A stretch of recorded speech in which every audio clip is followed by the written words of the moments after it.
সন্ধ্যা হয়ে এলো, বাড়িতে লোকজনের ভিড় বেছে, সাথে কীর্তনের লোকও চলে আসলো। কীর্তন শুরু হলো। বাইরে এসে দেখি কীর্তন খুব জমে গিয়েছে। ওখানে বসে আছে বাবা মা, তারপর আমাদের গোষ্ঠীর সবাই, তারপর বৌদি। বৌদির কোলে গুড্ডুও কীর্তনের তালে তালে হাত নাড়াচ্ছে। বৌদি ঘুরে আমার দিকে দেখল আর হালকা হাসল। তারপর মা আমাকে ডাকতে লাগলো, বলল কীর্তনের কাছে এসে বসতে। তারপর আমিও বসে পড়লাম। আমার সামনে কাকি বসেছিল, আমার বাবার কাকাত ভাইয়ের বউ। ওই কাকিও ছিল দারুণ সুন্দরী। সুযোগ পেলে কাকির গাছের জাম্বুরা খেতেই হবে। তার আগে বৌদিকে সামলে নেই। কাকির পাশের বৌদি বসেছিল। বৌদি বারবার ঘুরে আমাকে দেখছিল। বৌদির এক্সপ্রেশন দেখে মনে হলো গুদাম ঘরে ভালোভাবে মজা পায়নি। আর হ্যাঁ বন্ধুরা, তোমরা যারা এই গল্পের আগের পর্ব শুনতে চাও তারা গতকালের ভিডিও দেখতে পারো। প্রায় 2 ঘন্টা পার হয়ে গেল কীর্তন শুনতে শুনতে। তখন খুব জমে গিয়েছে। মা বৌদিকে বলল যে তাদের বাড়ি থেকে প্লেটগুলো নিয়ে আসতে। বৌদি বলল ঠিক আছে। মা বলল বৌদিকে আমাকে সাথে নিয়ে যেতে, কারণ অন্ধকার ছিল তাই। আমি আর বৌদি রাস্তা দিয়ে যেতে লাগলাম। ভেবেছিলাম যে এই অন্ধকারে বৌদির সাথে বাকি কাজটা করব, কিন্তু করে উঠতে পারলাম না, কারণ সেখানে এক বুড়ো মনের সুখে বিড়ি টানছে। মনে মনে বুড়োকে কটা কথা শুনিয়ে আমি আর বৌদি দাদাদের বাড়ি আসলাম।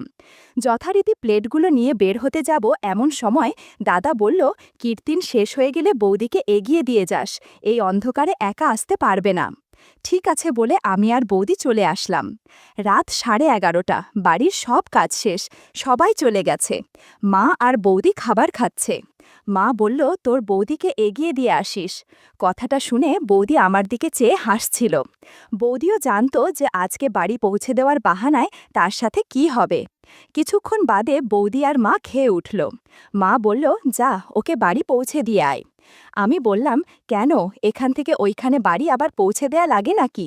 আমার যেতে হবে না, বৌদি চলে যাবে। আমি ইচ্ছে করে এইসব বলছিলাম, কারণ আমি দেখতে চাইতাম বৌদি কি বলে। বৌদি বলল, দেখেছ কাকি কেমনও, এই এত রাতে আমি কি একা একা যাব এই অন্ধকার দিয়ে? মা বলল হ্যাঁ ঠিকই তো, ও কি একা যাবে নাকি, যা শিগগিরই। বললাম আমার ঘুম পাচ্ছে, আমি যেতে পারবো না। কথাটা শুনে বৌদি অবাক হয়ে তাকিয়ে আছে আমার দিকে। মা বলল যাবি নাকি তোর বাবাকে ডাক দেব? এমনিতে মোবাইলে নেটওয়ার্ক না পেলে অন্ধকারে রাস্তায় চলে যায়, আর এখন দেখো তার নাকি ঘুম পেয়েছে। তুই কি রাতে 1টার আগে ঘুমোস? সারা রাত মোবাইল টিপা, যা বলছি। বৌদিও বলল চলো তো তাড়াতাড়ি, আমার দেরি হচ্ছে। বৌদির চোখে এক ধরনের আগুন আমি দেখতে পাচ্ছিলাম। একটা টর্চ নিয়ে আমি আর বৌদি বেরিয়ে পড়লাম। বৌদি বারবার আমার দিকে দেখছে, আমিও বৌদির দিকে দেখছি। তারপর হঠাৎ বৌদি বলল চলো তাড়াতাড়ি বাড়ি, আমার দেরি হচ্ছে, তোমার দাদু অপেক্ষা করছে। তখন বাজে রাত 11:15। আমি বললাম আজকে এই অন্ধকারে কি যে হবে তুমি সারা জীবন মনে রাখবে। বৌদি বলল ইস, আমাকে আজ পাগল করে দাও বাবু। তখন গুদামঘরে কিছুই করতে পারিনি, সেটা এখন করব। এই বলে আমি একটু আশীর্বাদ করে জাম্বুরা খেতেই যাব, তখন বৌদি বলল বাবু এইখানে না, ওই দিকে চলো। আমি আর বৌদি ছিলাম মেইন রোডের পাশে কাঁচা রাস্তাটিতে। বৌদি ভয় পাচ্ছিল যে যদি কেউ চলে আসে, তাই আমি বৌদিকে টেনে পাশের একটা বাস ঝাড়ের পেছনে নিয়ে গেলাম।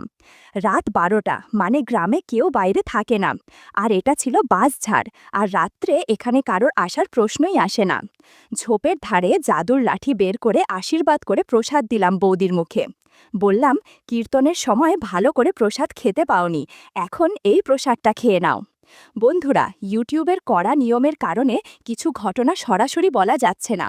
তোমরা কমেন্টে দেয়া লিঙ্ক থেকে আমার ওয়েবসাইট ভিজিট করো, সেখানে এগুলো তাড়াতাড়ি আয়, তোর বাবা বলছে এত রাত হয়েছে তাড়াতাড়ি বাড়ি আয়। আমি কি করব বুঝে পাচ্ছিলাম না। এদিকে আরেকটু করতে মনে চাচ্ছিল, আবার বৌদিও দেখি উতলা হয়ে বসে আছে আর একবারের জন্য। যদি দেরি হয় বাড়িতে যেতে তাহলে আমার রক্ষে নেই। তারপর আমি সিদ্ধান্ত নিলাম যে আজকে আর সম্ভব হবে না। বৌদি তখন ওইভাবেই দাঁড়িয়েছিল। বলল কি হলো ভাই, আসো না। আমি বললাম আজ মনে হয় আর হবে না, মার ফোনে এসেছিল, আমাকে বাড়ি যেতে হবে। এই কথা শুনে বৌদির মন খারাপ হয়ে গেল। মনে হয় বৌদির আরেকবার প্রসাদ খাওয়ার ইচ্ছে ছিল, কিন্তু তা আর হলো না। তাই তৎক্ষণাৎ নিজেকে গুছিয়ে নিল। এরপর সে তার বাড়ির দিকে রওনা দিল। আর আমিও বাড়ি চলে আসব, তখনই দেখলাম বৌদি তার ছোট একটা পোশাক ফেলে রেখে গেছে। বুঝতে পারলাম যে বৌদি তাড়াহুড়োতে এটা রেখে গেছে। গোলাপি কালারের সেই পোশাকটা পকেটে নিয়ে বাড়ির পথে হাঁটা দিলাম। সকাল ৯টায় ঘুম ভাঙল। দেখলাম বাড়িতে কেউ নেই। বুঝতে পারলাম যে মা বাবা সবাই হয়তো মাঠে গেছে। সেই সময় মাঠে অনেক কাজ থাকতো। আমাদের জমিজমা ভালোই ছিল, কাজের লোক দিয়ে কাজ করাতো। বাবাই সব দেখাশোনা করত। উঠে ফ্রেশ হয়ে পড়লাম, তখনই মা আসলো। বলল, আজকে কিন্তু আমাদের পিসির মেয়ের বিয়ে। জিজ্ঞাসা করলাম, বিয়েতে কে কে যাবা? মা বলল, কে কে মানে সবাই যাব, তুইও যাবি। আমি বললাম, আমি যাব না, আমার কোচিং আছে। মা বলল, একদিন কোচিং না গেলে মহাভারত অশুদ্ধ হবে না। আবার বললাম, অনেক ইম্পর্ট্যান্ট ক্লাস আছে, যাওয়া হবে না। মা বলল, তোকে যেতে হবেই, একা একা বাড়িতে থাকবি নাকি? না, একা ছাড়ব না আমি। কিছুটা বিরক্ত হয়েই আমি বাড়ি থেকে বেরিয়ে আসি আর মাঠে চলে যাই। মাঠে গিয়ে দেখি বাবা কাজের লোকদের কি যেন বলছে। আমিও বাবার কাছে গেলাম। বাবা বলল, আজকে কোচিং নেই? আমি বললাম, আছে, বিকেলে। পিসির বাড়ি কে কে যাবে? বাবা বলল, যেতে তো সবাইকেই হয়, কিন্তু মাঠে তো অনেক কাজ, কি যে করি? আমি বললাম, আমার কোচিং আছে, আমার যাওয়া হবে না। তখন হঠাৎ দেখতে পাই বৌদিকে। বৌদি মাঠে শাক তুলছে আর দাদা মাঠে হাঁটছে। আমিও যাই তাদের কাছে। আমি বৌদির দিকে তাকিয়ে আছি। বৌদি আমাকে একদমই দেখছিল না। তারপর আমি মাঠে কাজের লোকেদের কাছে যাই আর দাদা বাড়ি চলে যায়। আমি দূর থেকে দেখছি যে বৌদি ভুট্টা ক্ষেতের কাছে শাক তুলছে। তখনই আমার মাথায় এক বুদ্ধি আসলো। কাজের লোকেদের বললাম যে, তোমরা কাজ করো, আমি ওই দিকের থেকে আসছি। আমি বৌদির দিকে সরাসরি গেলাম না, আমি খানিকটা ঘুরে গেলাম, কারণ মাঠে অনেক লোক ছিল যে যার কাজ করতে ব্যস্ত। আমি ভুট্টা ক্ষেতের ভিতরে ঢুকলাম। ভিতরের গাছগুলো ছিল অনেক উঁচু, প্রায় ৮ ফুট উচ্চতার কাছাকাছি। বৌদি যেখানে শাক তুলছে সেদিকে যেতে লাগলাম। ক্ষেতের শেষ প্রান্তে এসে ভেতর থেকে বৌদিকে দেখতে পেলাম। বৌদি ম্যাক্সি পরে আছে। ম্যাক্সি কোমরে গুজে শাক তুলছে। একটু পর বৌদি উঠে দাঁড়ালো। আমি আগে যেখানে কাজের লোকেদের সাথে ছিলাম সেদিকে বৌদি তাকিয়ে চারপাশে দেখতে লাগলো। আমি জানতাম যে বৌদি আমাকেই খুঁজছে। বৌদি জানতো না যে আমি তার পেছনেই ভুট্টা খেতেই দাঁড়িয়ে আছি। আমি মাথা বের করে চারপাশটা দেখলাম, কেউ দেখছে নাকি। তারপর আমি বৌদিকে আচমকা ভুট্টা ক্ষেতের মধ্যে নিয়ে আসলাম। বৌদি অনেক ভয় পেয়ে বলল, ও মা, আরেকটু হলে তো হার্ট অ্যাটাক করতাম। বৌদি বিরাট ভয় পেয়ে গিয়েছিল। বৌদি তখন সবকিছু ঠিক বুঝতে পারছিল না। বলে উঠল, তুমি এখানে কখন এলে? আমি বড় সাইজের একটা ভুট্টো দেখিয়ে বললাম, এটা খাবে নাকি? বৌদি বলল, এখন সময় নেই আমার, তোমার দাদা অফিসে যাবে, গিয়ে রান্না করতে হবে, ছাড়ো।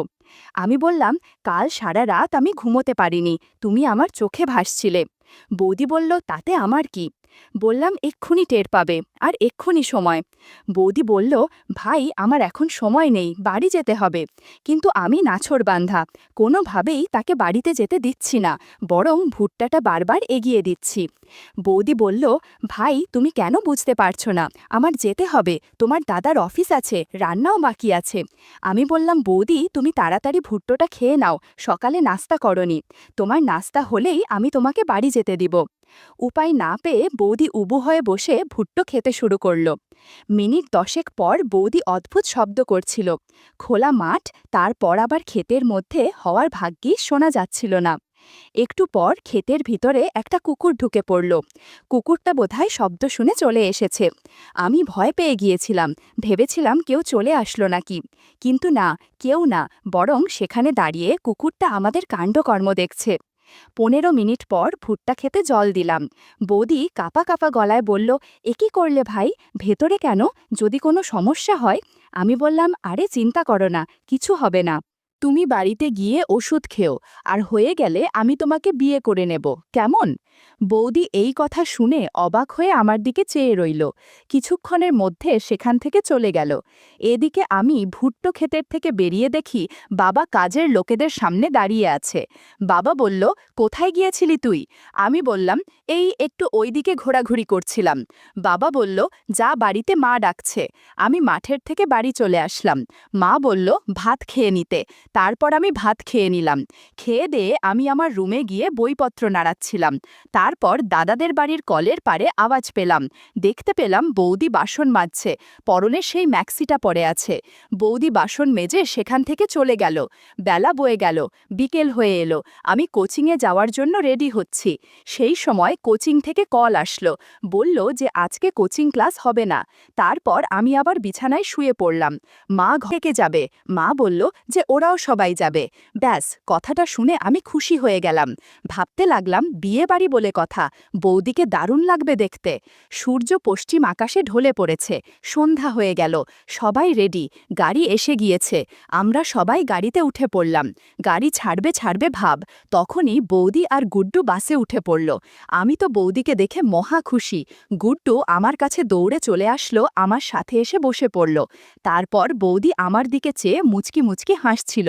দারুণ লাগছিল বৌদিকে। উফ, বেনারসি শাড়ি, লাল লিপস্টিক, স্লিভলেস ব্লাউজ পরেছে।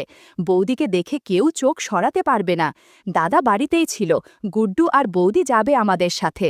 আমি ভাবছিলাম বৌদি বোধহয় আমার কাছে এসে বসবে, কিন্তু বৌদি গিয়ে বসল মায়ের সাথে। ধুর, আমি ভেবেছিলাম বৌদির সাথে বসে যাওয়া যাবে, কিন্তু কিছুই হলো না। পিসির বাড়ি যেতে সময় লাগে 2 থেকে 3 ঘন্টা, কিন্তু এটা ছিল মিনি বাস, আর তার উপর ছিল পরিবার। 3.5 ঘন্টার আগে বোধহয় আর পৌঁছানো যাবে না। আমি তখন সিদ্ধান্ত নেই বসে ঘুমিয়ে পড়ার। 15 মিনিটের মধ্যে ঘুম চলেও আসলো। দেখতে দেখতে 1 ঘন্টা পার হয়ে গেল। বাসের বেশিরভাগ লোক ঘুমিয়ে পড়েছিল। উঠে দেখি বাস একেবারে নিস্তব্ধ, কেউ জেগে নেই, সবাই ঘুম। গুড্ডু আমার কোলে মাথা রেখে ঘুমোচ্ছে। আমি বৌদির দিকে দেখলাম, বৌদিও ঘুমাচ্ছিল। আমি আবার ঘুমিয়ে পড়লাম। কিছুক্ষণ পর ঘুম ভেঙে দেখি বিয়ে বাড়ি চলে এসেছে। সবাই রেডি হতে লাগলো নামার জন্য। তারপর আমরা সবাই বিয়ে বাড়িতে গেলাম। সেখানে সবার সাথে দেখা হলো। যার বিয়ে ছিল সে ছিল আমার পিস্তুতত দিদি। সেখানে অনেক সুন্দরী নবযুবতী মেয়েরাও ছিল। দিদি যেখানে সেজে বসেছিল তার কিছু বান্ধবীও ছিল। আমি তাদের সাথে কথা বলছিলাম হেসে হেসে, আর বৌদি আমার দিকে এক নাগারে তাকিয়েছিল। বৌদির চোখে জেলাসি অনুভব করছিলাম। আমি তো এটাই চেয়েছিলাম, যাতে বৌদি জেলাসি ফিল করুক। দেখতে দেখতে অনেকটা সময় পার হয়ে গেল। এদিকে আমার কেমন যেন অনুভব হচ্ছিল। তাই আমি আমাদের বাসের মধ্যে চলে গেলাম। বসে কেউ ছিল না, ড্রাইভারও বিয়ে বাড়িতে ছিল। আমি বাসে বৌদিকে কল্পনা করে কিছু একটা করছি। হঠাৎ দেখি গুড্ডুকে নিয়ে বৌদি এদিকে আসছে। বৌদি জানতো না যে আমি বাসে আছি। আমি বাসের শেষের সিটে বসে গিটার বাজাচ্ছি। বৌদি বাসে উঠল। বৌদি আমাকে দেখে কিছু বলল না, শুধু আমার মুখ দেখতে পেরেছিল। বৌদি গুড্ডুকে ঘুম পাড়াতে লাগলো। গুড্ডু ঘুমানোর পর বৌদি আমার দিকে আসতে লাগলো। আমি তখনও গিটারের সুর বাজাচ্ছি। বৌদি আমাকে এই অবস্থায় দেখে থমকে দাঁড়িয়ে পড়ল। বৌদি বলল, এ কি, এইসব কি করছো ভাই? আমি বললাম, দেখতে পারছো না? বৌদি বলল, আমাকে বলতে আমি সাহায্য করতাম। আমি উঠে গিয়ে বাসের দরজা লক করে দেই, যাতে কেউ বিরক্ত করতে না পারে। এরপর আমি আর বৌদি গানের সুর তুললাম। বৌদি গিটার বাজাচ্ছিল আর আমি তবলা। দারুণ গানের সুর বন্ধুরা, তোমাদের বলে বোঝাতে পারবো না।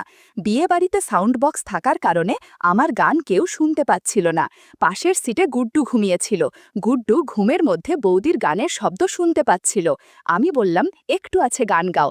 সারা বাস কেমন যেন করছিল। আমি তখন বাকি সব ভুলে গিয়ে বৌদির প্রতি মনোযোগী হলাম। কিছুক্ষণ পর বৌদির চোখ গুড্ডুর ওপর পড়ল। আচমকা গুড্ডুকে সামনে দেখে বৌদি হকচকিয়ে গেল। বলল, এ কি ভাই, গুড্ডু উঠে পড়েছে? এ কি সর্বনাশ হলো আমার ঠাকুর!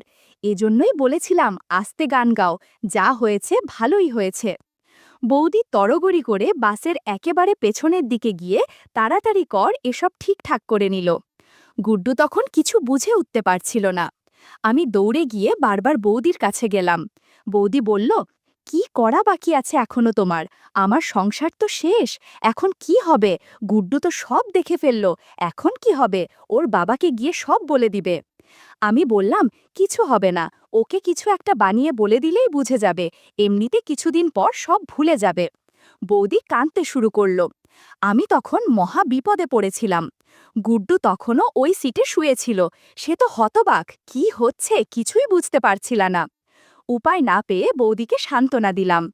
বন্ধুরা, ইউটিউবের কড়া নিয়মের কারণে কিছু ঘটনা সরাসরি বলতে পারিনি। তোমরা কমেন্টে দেয়া লিংক থেকে আমার ওয়েবসাইট ভিজিট করো, সেখানে একদম খোলামেলা গল্প দেয়া আছে। গুড্ডুর মন ভোলানোর জন্য ওকে আমার ফোন দিলাম, যাতে গেম খেলতে পারে। বৌদি আর আমি একে অপরকে দেখে হাফ ছাড়লাম। আমাদের এই বাসে 1.5 ঘন্টা পার হয়ে গিয়েছিল। তারপর বৌদি সব ঠিকঠাক করে বাস থেকে নেমে বিয়ে বাড়িতে যেতে লাগলো। এর কিছুক্ষণ পর দেখি বাবা ফোন করেছে। বাবা বলল, "কিরে, কোথায় রে তুই?" আমি বললাম, "বিয়ে বাড়ির সামনে আছি।" বাবা বলল, "তাড়াতাড়ি খেয়ে নে, বাড়ি যেতে হবে তো।" কিছুক্ষণ পর আমি আর গুড্ডু বিয়ে বাড়িতে গেলাম। ওইখানে খেয়ে সবাই আবার বসে উঠে পড়লাম। এরপর বাড়িতে গিয়ে গুড্ডু কি করলো আর বৌদি বা কি করলো তা তোমাদের আগামী পর্বে শোনাবো, ঠিক রাত 8টা 15 মিনিটে।